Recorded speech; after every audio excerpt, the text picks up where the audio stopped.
일괄 사의를 밝혔던 청와대 수석급 이상 참모 6명 중 3명이 교체됐습니다. 하지만 거취가 주목됐던 노영민 비서실장이 발표에서 빠지면서 통합당은 역시나 쇼였다며 비판의 목소리를 내고 있습니다. 이 관련 내용 포함한 정치권 소식들 두 분 전문가와 짚어보겠습니다. 김영주 전 국회의원, 이상희 세명대 교수 자리하셨습니다. 어서 오세요. 네, 안녕하세요. 네, 청와대 인선 잠시 살펴보겠습니다.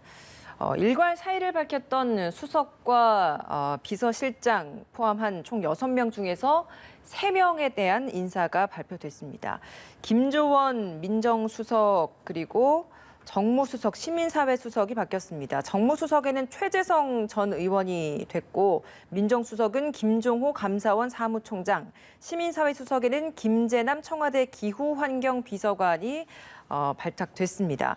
국무회의에서 오늘 이제 임명 절차까지 마무리될 것 같은데 일단은 두 분께서는 이번 인선을 어떻게 좀 평가를 하시는지 의견을 좀 들어보겠습니다. 우선 이번 인선은 그동안에 이제 오래된 분들을 일정 정도 이렇게 정리해가는 수순 중에 하나라고 보여지고요. 노영민 비서실장은 아마 이 인선이 마무리되면 본인의 거취 문제까지도 포함해서 교체될 가능성이 저는 있다고 보는데, 이제 핵심적으로 얘기했을 때 이 인선이 만약 부동산 문제였다라면 사실은 정책실장이라든지 김상조 정책실장이라든지 경제보좌관이 경질이 돼야 되는데, 이제 그런 부분이 아니라 흔히 이제 감정적인 차원의 정책적 차원보다는 감정적 차원에서 이주택, 다주택자들에 대한 어떤 문제 제기를 노영민 비서실장이 해왔고, 그중에 가장 크게 문제시 되었던 논란이 됐던 분이 바로 이제 민정수석이었는데 민정수석이 책임을 지고 물러나는 이제 그런 부분들이 되었고요. 그래서 한편으로는 이것이 완벽하게 이루어진 그 인선도 아니고, 또 한편으로는 어떤 김재원 민정수석 같은 경우는 공직기강을 책임지는 컨트롤 타워로서 결국에는 집을 안 팔고 그냥 물러났다는 측면에서 굉장히 비판을 받을 수 있는, 또 월요일에 있었던 수보회의에서도 수석부장관 회의에도 불참하는 이제 그런 부분들이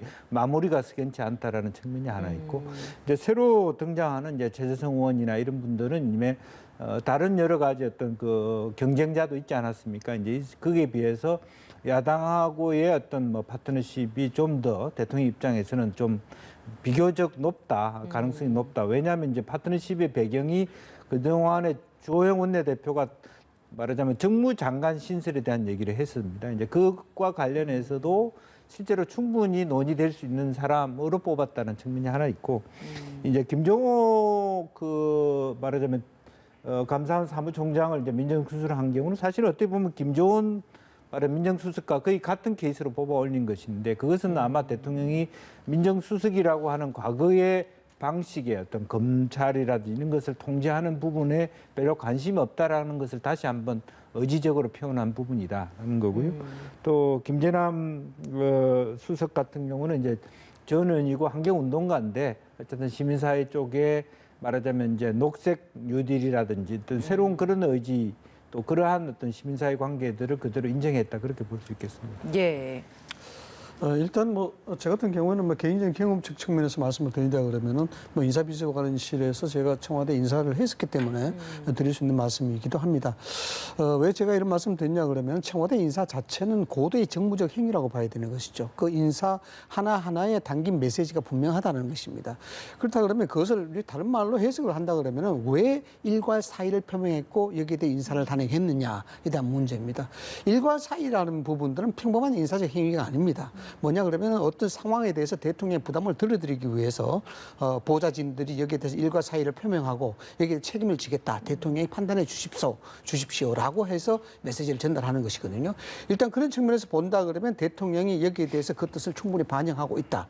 일단 전체적인 아니지만은 3명 정도가 인사를 사표를 받아들인 그런 측면, 이런 걸 보면은 일과 사의에 대한 어떤 의미 자체가 분명히 있다는 것입니다. 그런데 문제는 이겁니다. 일과 사의를 왜 했느냐 있냐라는 부분이죠. 뭐 표면적으로 언론에 나온 얘기는 부동산 정책 등등 지지도 하락에 있어서 부담에 대한 책임을 지겠다라는 그런 부분으로 해석이 되는 부분인데 최근 상황에 대한 종합적인 책임 그렇죠. 차원이다라는 표현을 사용을 했었죠. 네. 예. 그런 측면인데 그런 측면에서 굉장히 일반적이지 않죠. 그렇다 그러면 대통령이 여기에 대해서 어제 뭐 수보회의라든가 이런 데 대해서 대통령이 이 부분에 대해서 국민들에게 뭔가 한마디 좀 해줘야 되는 그런 부분이 있습니다. 그러나 거기에 대해서는 일체 언급이 되지 않았다라는 점입니다. 물론 이 점은 아직까지도 이 인사에 대한 인사적 행위 자체가 진행되고 있기 때문에 아직 완결이 아니다라는 그런 점을 우리가 의식할 수가 있습니다. 네. 그래서 굳이 이 인사에 대해서 의미를 짚어본다면 정책적 인사는 아니다라는 것을 이제 지적을 할 수가 있습니다. 뭐냐 그러면은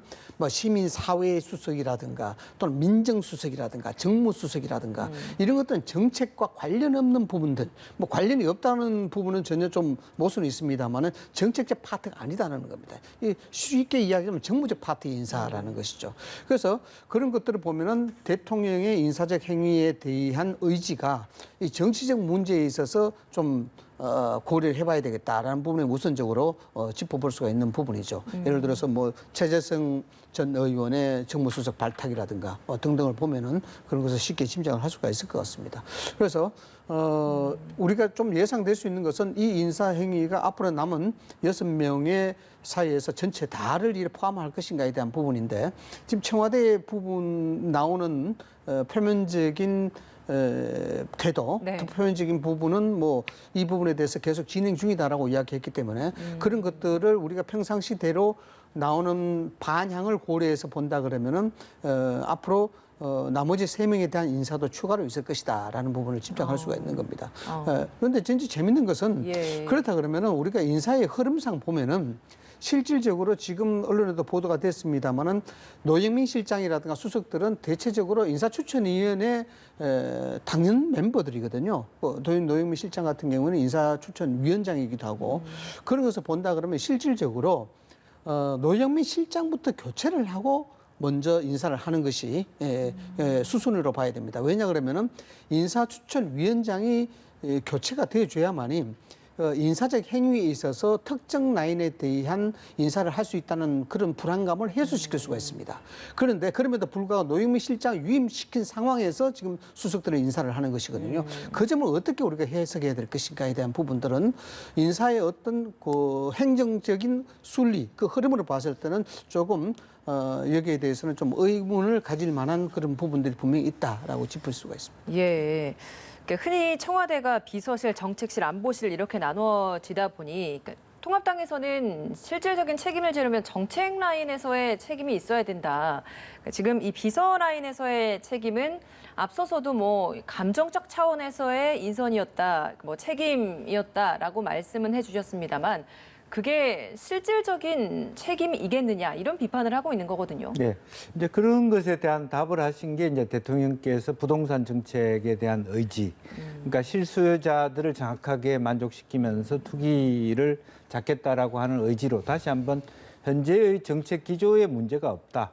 그런 것을 이제 실제적으로 어떤 전공법을 택한 것이다라고 보여주시고 실제로 이제 뭐 아까 말한 대로 정무 라인의 어떤 교체라고 하는 것은 국민 감정 속으로 어떤 솔선수범해야 되는 고위공직자들이 다주택자다라고 하는 측면에서의 얘기이다 그렇게 보여지고 이제 그런 의미에서 어저께 말씀하신 건 4대강 문제라든지 또 부동산 정책에 대해서 얘기했다라고 하는 것은 이것은 정책 라인에 대한 경지를 할 의지가 없다 이렇게 보여주시고 다만 이제 과거 노무현 대통령 시절에도 이렇게 일괄사표했을 때 비서실장이 정리를 하면서 그 뒤에 물러난 케이스가 있습니다. 그렇기 때문에 이제 문재인 대통령 역시 이제 과거와 같은 비슷한 패턴의 어떤 인사 교체를 단행할 가능성이 있다라고 보여지고 다만 인사수석의 경우에는 교체될 것인가 저는 교체되지 않을 수도 있다 그렇게 생각이 듭니다. 그러면 이 교수님께서는 앞으로 이제 다른 3명도 추가적인 인사 조치가 있을 것이다라는 예상을 해주셨는데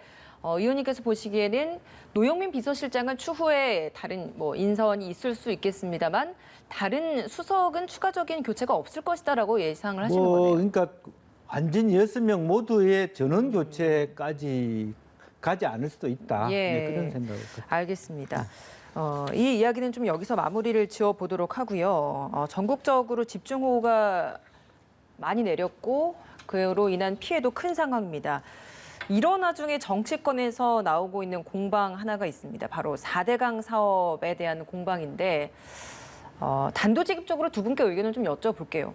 어떤 의견인지. 지금 야당에서는 4대강 사업을 하지 않은 섬진강의 피해, 그러니까 4대강 사업 덕분에 이 정도 피해였다라는 이야기를 하고 싶은 것 같은데 어떤 의견이십니까? 저는 사실은 이 부분도 좀 정치권이 해결을 잘 못하고 있다고 봅니다. 뭐냐 하면 댐이 가지고 있는 순기능은 사실은 홍수를 방지하는 어떤 순기능이 있는 것이고요.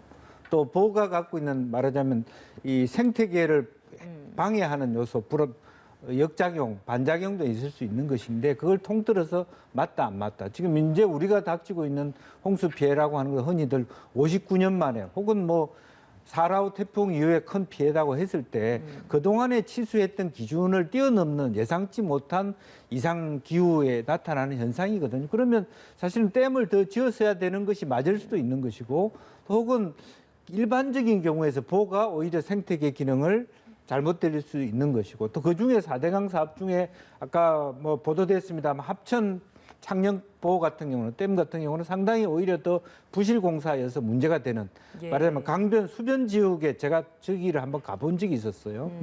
너무 부실해서 실제적으로 아주 형식적으로만 했다. 그런 부분이 혼재되어 있습니다. 그래서 지금 우리 정치권이 해야 될 것은 4대강이 막았냐 안 막았냐. 섬진강 4대강 사업을 안 했기 때문에 큰 문제가 있다. 뭐 4대강이 잘했다 못했다 이런 차원이 아니라 섬진강 치수상에서 홍수 기능하는 조치가 보나 댐이 부재해서 생기는 부분이라면 그걸 만들 필요가 있는 것이고 또 한편으로 보면 MB 시절에 만든 4대강이 굉장히 말하자면 목적 자체가 어떤 홍수 기능이었다기보다는 운하 기능이었다라든지 혹은 실제 마무리가 잘 안 됐다든지 어떤 구분해서 논의가 돼야 되는데 토탈이 뭐 4대강 때문이다 아니다 이렇게 가는 것은 사실은 오히려 더 현재 우리 문제를 엉뚱한 방향으로 간다 저는 그렇게 보고 있습니다. 예. 왜 지금 이런 논란이 더욱더 점정이 되고 혼란이 되고 확산이 되느냐 이 부분부터 우리가 좀 짚어봐야 될 것 같아요.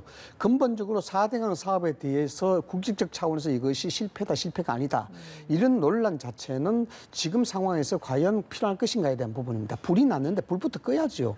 이 논란이 지금 중요한 게 아니다라는 생각으로 저는 말씀을 좀 드릴 수밖에 없는 것인데 지금 뭐 이재명이 많이 나타나고 있고 여기에 실종자도 있고 재산상 소진이 엄청나지 않습니까? 그런데 굳이 이 4대강의 논란 왜 키워나갈까? 예. 이런 부분이 굉장히 좀 안쓰럽다라는 부분입니다.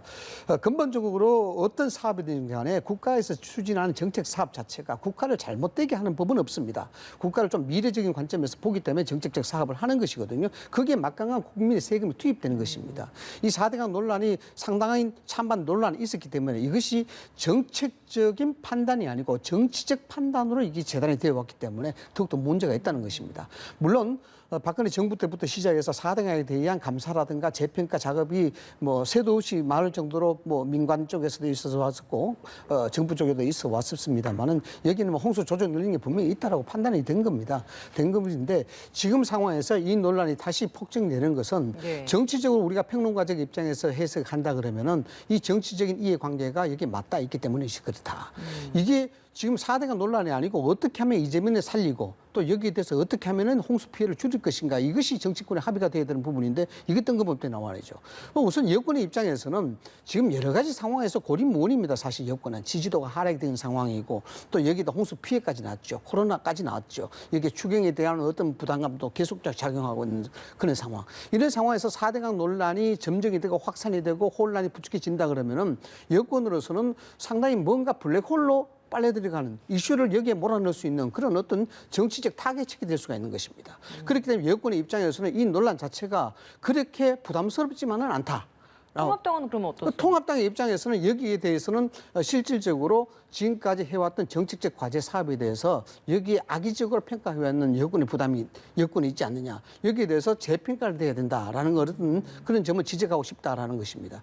그러나 제가 볼 때는 이것이 여야 정치권에 어떤 정치 실익은 있을지 몰라도 전체적으로 국민적으로 봤을 때는 굉장히 이긴 좋지 않은 어떤 논란이고 좋지 않은 대립이다 이렇게 볼 수 있는 것입니다. 그래서 예. 지금이라도 정치권이 이런 논란보다는 총의를 맞대어서 이재민 정책이라든가 여기에 대해 실종자에 대한 뭐 어떤 대책이라든가 현실적으로 국민이 필요하는 그런 정책들 대안을 찾아가는 것이 우선 순서고 또 4대강의 논리라는 것은 이것이 뭐 실질적으로 논란이 있느냐 피해를 줬느냐 말았느냐에 대한 문제는 어떤 상황이 마무리되고 난 다음에 공식적으로 4대강이 어떤 정책적인 효과가 있었느냐 수혜에 대해서 과학적인 입증이 어떻게 되느냐라고 따지는 것이 순서일 것 같다라는 생각입니다. 아직은 이른 논란이다 말씀해 주셨는데 근데 문재인 대통령까지 어제 직접 또 수석보좌관 회의에서 나서서 4대강 보해 홍수 조절 여부를 분석할 기회다.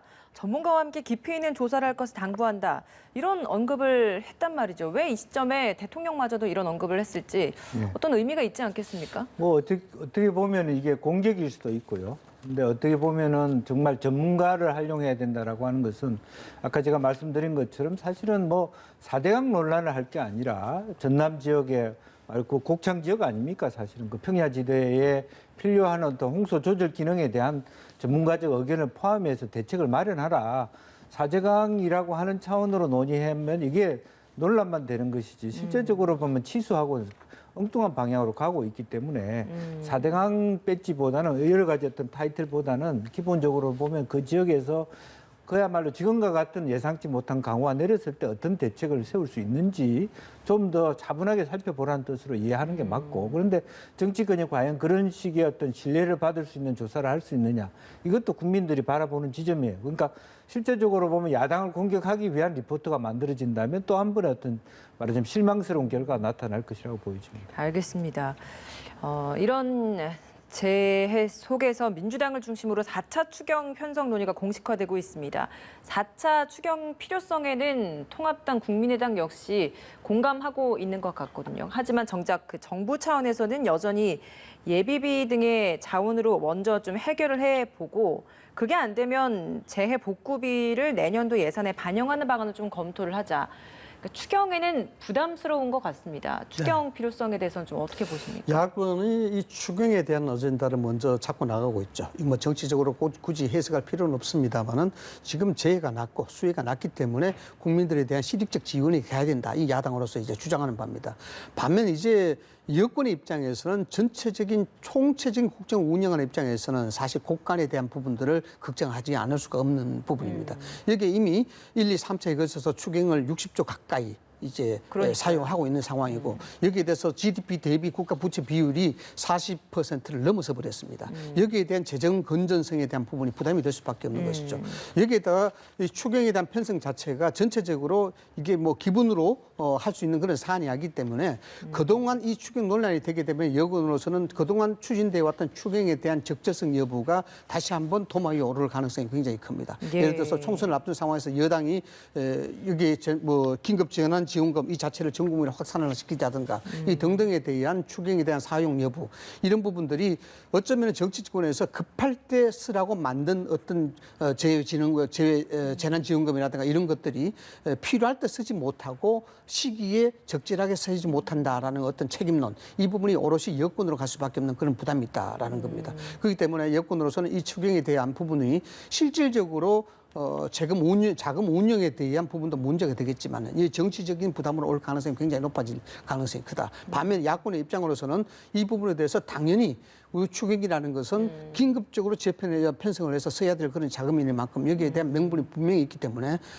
여기에 대한 사용, 추경에 대한 편성 주장 이것을 뭐 당당하게 할 수밖에 없는 그런 입장이다라고 합니다. 지난번 추경 편성 코로나19 때문에 추경 편성할 때도 여당과 정부 간의 충돌하는 모습이 연출됐잖아요. 그러니까 서로 좀 주도권 싸움을 하는 모습이었다라고 볼 수 있을 텐데 이번에도 이렇게 여당과 정부가 좀 다른 목소리가 나오는 것 같아서요. 사실 이번에는 오히려 결과적으로는 여야는 거의 합의점을 찾을 것이고 오히려 기재부를 설득하는 것이 더 어려울 수도 있습니다. 그러니까 그런 의미에서 지금 이제 좀 절충형이 필요할 것 같고 예비비를 가급적이 쓰고 추경을 하되 추경의 액수를 좀 최소화하는 방안. 그런데 추경을 안 할 수도 없는 것이고 지금 재난지원금을 15년 만에 인상해 주는 차원이고 또 중앙정부만 그런 게 아니라 지방정부도 곳간이 완전히 비어있는 상태라서 현실적으로 지금 여러 가지 정비 사업들을 해야 되고 뭐 특별재난지역도 점포되고 나가야 될 돈이 있는데 완전히 못하겠다라고 할 수 있는 것도 아니기 때문에 현실적으로 가장 어떤 뭐 절중한 예비비를 최대한 아껴 쓰면서도 불용액들도 많이 있거든요. 올해 같은 경우는 불용액들을 다시 현 정부 예산 편성 내부에서 하고 나머지 그럼에도 불구하고 추경이 편성될 수밖에 없는 구조가 아닌가 저는 그렇게 생각이 듭니다. 알겠습니다. 오늘 말씀 여기서 마무리 짓겠습니다. 김영주 전 국회의원, 이상희 세명대 교수였습니다. 고맙습니다.